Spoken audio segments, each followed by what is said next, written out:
Wow, happy birthday to my queen Subin គម្រប់ខួប9ឆ្នាំអញ្ចឹងឆ្នាំនេះរៀង special ខ្លាំងដោយសារយើងប្រពកម្មវិធីនៅសមុទ្រនៅក្នុងសមុទ្រតតែម្ដងនេះកងបានកាន់នំខេក surprise ចៅ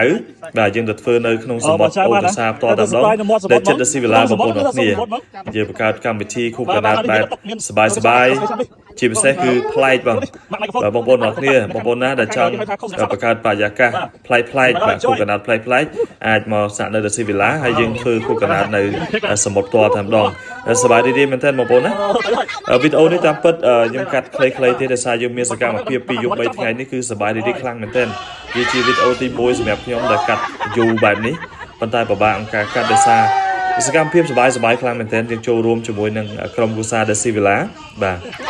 ឥឡូវនេះយើងមកដើរតាមស្ពានឈើដើម្បីទៅសមុទ្រផ្ទាល់តែម្ដងបងប្អូនណាមានហូផងកាជៀវផងទៅណាសบายនឹងផ្អើលនឹងផ្ទាល់តែម្ដងព្រោះដើរលេងតតែអញ្ចឹងมันសบายបងប្អូនណាបាទយើងមានបាសបាទយើងដើរតាមស្ពានឈើយើងដើរជាលក្ខណៈក្រុមគូសាសบายមែនតើហើយជាពិសេសហ្នឹងគឺមានអាណ័រមានអីហ្នឹងដើម្បីបាទរាវលះសមុទ្រផ្ទាល់តែម្ដងឥឡូវនេះយើងមកដល់សមុទ្រហើយបងប្អូនណាយើងមកដល់សមុទ្រហើយបាទយើងរៀបចំចុះទៅដោយសារតែថ្ងៃនេះអំណោយផលមែនតើទឹកសមុទ្រនេះទេបងប្អូនអញ្ចឹងនេះយើងអាចចុះទៅកណ្ដាលសមុទ្រនេះបានបាទដើម្បីរៀបចំsurprise គូកណ្ដាលផ្ទាល់តែម្ដងនេះពួកយើងចុះសមុទ្រហើយបាទទៅកន្លែងទឹកនេះអញ្ចឹងដល់ពេលទៅដល់ហ្នឹងគឺយើងរៀបចំនំខេកបាទនេះនោះបន្តិចក៏បាទរមមកបត់សិនបាទរមមកបត់សិនបងប្អូនមើលបាទនេះ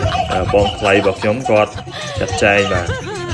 ជំនាញខាងរមគាត់ទៅងំខាងរមទាំងសบายមែនតើហើយក៏មានការចូលរួមជាមួយនឹងក្រុមគ្រួសារជាពិសេសក្មួយដែល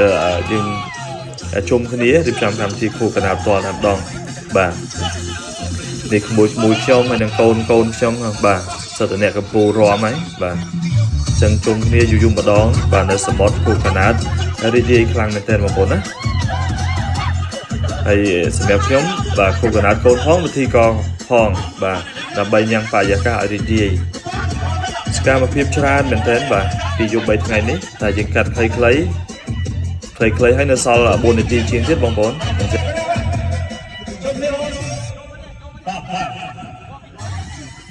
គូកណាត9ឆ្នាំនេះខុសពីឆ្នាំមុននេះធ្វើនៅសន្តាគារនៅខាងកំពង់ចាមតែឆ្នាំនេះយើងផ្នែកបាទយើងជុំគ្នាយើងធ្វើនៅកណ្ដាលសមុទ្រផ្ទាល់តែម្ដងហើយរំលេងបាទសบายហើយគូកណាតសុបិន